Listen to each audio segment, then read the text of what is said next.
Baik, masih di tema kita menjadi janda independen. Janda semakin? Aduh, semakin di depan. Janda semakin? Kaget saya terdepan ya.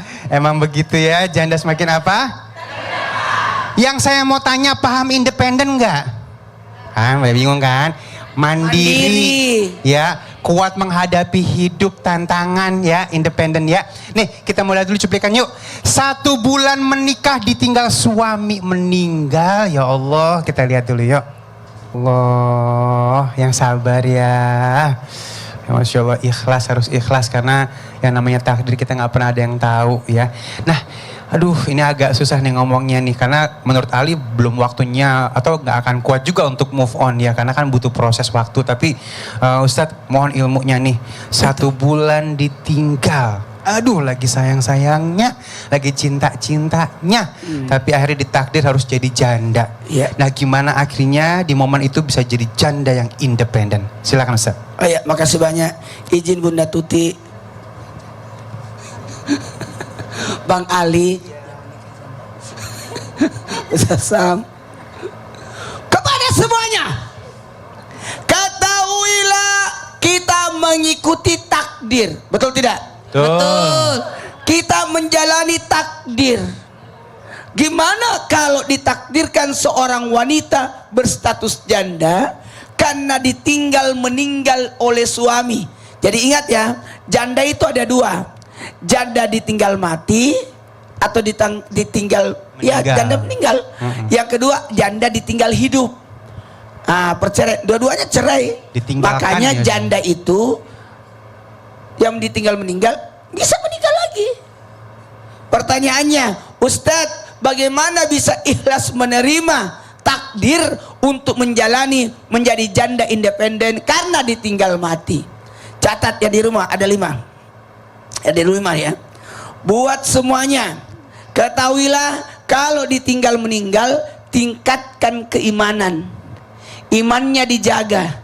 Tapi ketahuilah, maaf ya, jangan tersinggung tanpa menyinggung siapapun, bahwa janda ditinggal meninggal itu jauh lebih disayang dibanding janda ditinggal cerai hidup. Maaf ya, tanpa menyinggung siapapun, karena orang rasa kasihan. Tapi kalau ditinggal hidup, orang jadi curiga. Itu betul-betul. Betul. Tingkatkan keimanan. Cari hikmahnya. Apa hikmahnya? Yakin tidak mungkin Allah menguji hambanya di atas kemampuannya. La yukallifullahu nafsan illa wus'aha. Pasti sudah Allah tahu ini aman. Yang kedua, catat yang di rumah. Abah, yang kedua, mohon izin fokus pada akhirat. Kita tidak hidup di dunia aja.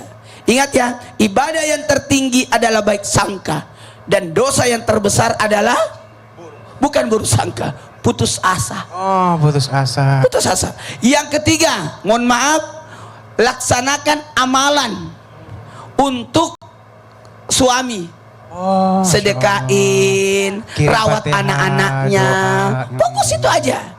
Nah, yang keempat, sabar, ridho. 1, 2, 3, sabar, ridho. Sabar, tak ridho menerima ketentuan takdir Allah. Dan yang keempat adalah perbaiki diri, rawat diri.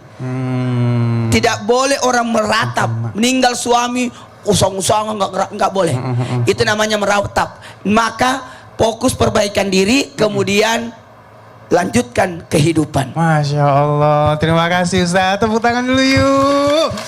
Aduh, Masya Allah ya, ternyata nggak semudah itu ya untuk bisa move on atau menjalani sebagai janda independen ya. Nah, baik, sekarang kita masuk ke dalam segmen Tanya Dong Ustadz. Kami semua tanya dong Ustadz. Siapa yang mau nanya? Banyak pasti nih yang mau nanya nih. Yang mau nanya banyak, yang di sana aja dulu. Umi boleh turun sini. Hati-hati, lompat. Iya, Masya Allah, silakan. Sini. Sini Bunda sayang, sini. Jangan muter-muter. Kemana muter-muteran begini nih kita kagak nyampe. Ntar nih. Madep kesana, Bunda, madep sana. Sebelah sini Bunda. Iya, silakan. Iya. Maju lagi, mundur Bukan dikit Bun, maju. nanti kagak ada. Ini? Di sebelah sini mundur Bun. Iya. Ya maafin. Sabar ya Bu. Kita yang sabar ya. Iya, iya. Ayo. Silakan. Assalamualaikum warahmatullahi wabarakatuh. Waalaikumsalam warahmatullahi wabarakatuh. Saya Dede Sumarni dari Tasikmalaya. Dari Majelis Taklim. Al Amanah. Ya. Bertanya untuk Bunda Tuti Oh ya. boleh, Iya. Masya Allah. Baik Ibu, Ya, mangga-mangga. saya geser sini dah. Apa pertanyaannya Ya, Bunda? Begini, Bunda. Ya.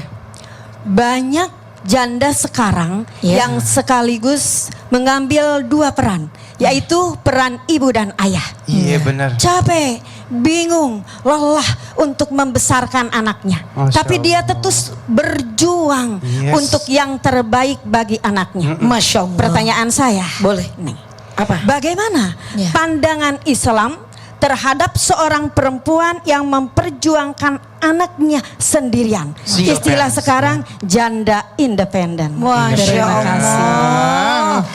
Ini Ustazah nih. Ustazah nih ya. Enak ya suaranya, Iya, Masya Allah. intonasinya seperti memang Intonasinya. Ustazah ini. Ya Bunda ya, Ustazah ya. Amin. Iya. Amin. Baik, ini langsung dijawab sekarang ya. Iya. Boleh salam dulu. Ya, terima kasih atas jawabannya. Belum Wassalamualaikum dijawab. warahmatullahi Iya. wabarakatuh. Belum dijawab. Waalaikumsalam. Ya, ya, udah nggak apa-apa, Ya, bisa dijawab ya. maksudnya Ditunggu jawabannya. Iya, katur nuhun. Ya. Bagus banget pertanyaannya, kita tunggu jawabannya ya. Ali izin ambil lagi mic-nya. Bunda boleh tunggu lagi di situ? Iya, silakan. Katur nuhun, Masya Silakan, Allah, mohon Ustazah. izin guru kami Ustadz Maulana dan Ustadz Syam dan guru kami dimanapun berada. Islam memandang kepada janda-janda yang memiliki dua fungsi, sebagai ayah, sebagai ibu. Susah Bu, kalau dalam rumah tangga ada suami dan istri, kemudian satu tim itu kan, kalau kata kita punya satu tim sepak bola, semuanya bekerja sama kan? Kalau suami tugasnya mencari nafkah, istri merawat anak, kemudian membesarkan anak bersama-sama, itu enak Bu, kerja sama, ya Allah. Tetapi kalau salah satunya tidak ada, baik istri yang wafat ataupun suami yang wafat, maka salah satunya akan mengambil fungsi jadi dua, ganda. Menjadi ayah mudah tidak? Tidak, karena ibu memang sudah takdir jadi ibu. Tetapi karena keadaan dan melihat anak, hidup itu harus berjalan terus ke depan. Anak butuh makan, anak butuh biaya, anak harus sekolah, sehari-hari kita harus tercukupi. Maka seorang ibu bekerja untuk keluarga, untuk anak-anaknya, menggantikan fungsi seorang ayah bagi anak-anaknya. Bolehkah kita bekerja karena memang tidak ada lagi jalan? Boleh, diperbolehkan. Karena kalau misalkan kita nggak bekerja, anak mau makan dari mana? Masa tiap hari kita mengemis, meminta-minta kepada keluarga? Kan bosan juga. Manusia dipinta terus, akan ada bosannya. Yang tidak pernah bosan, bahkan diperintahkan berdoa meminta adalah kepada Allah. Lalu bagaimana ini kekuatan daripada seorang ibu menjadi ayah juga? Itu memiliki rasa tanggung jawab yang tinggi. Kalau bukan ibu yang terus merawat, kemudian kalau bukan ibu yang mencari nafkah untuk kepentingan anak-anaknya, kalau suaminya memberikan warisan, ada modal, ada tabungan lah. Kalau misalkan tidak diberikan warisan, bagaimana kita melanjutkan hidup? Itulah Islam memandang sangat tinggi derajat seorang ibu yang juga menjadi seorang ayah. Ada Allah. Jangan takut hidup, karena yang memberikan rezeki adalah Allah. Yang penting yakin aja. Ya, memang bukan hal yang mudah untuk jadi seorang ayah ya. Jadi apa ya? Jadi dua tugas untuk Iya, anak-anak berat kita. memang. Tapi insya Allah saya Semangat yakin. aja bagi semua ibu-ibu yang ditinggal suami, punya anak, berjuang untuk membesarkan anak. Jangan takut, ada Allah.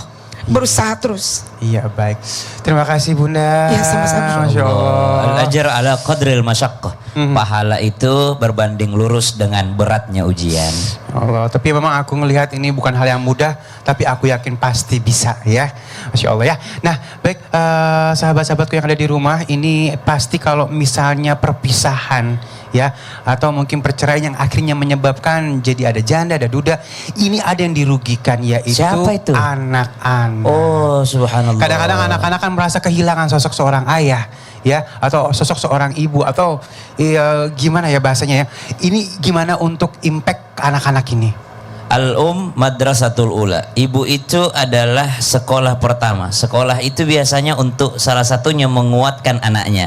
Nah, kalau seperti itu jangan dibahas sekarang, nanti setelah yang satu ini. Ini penting ini ya. Dicatat. Iya, dicatat, disiapin, direkam boleh, di screenshot juga boleh nanti ya. Tetap bersama kami di Islam Itu Indah. Jamaah. Alhamdulillah.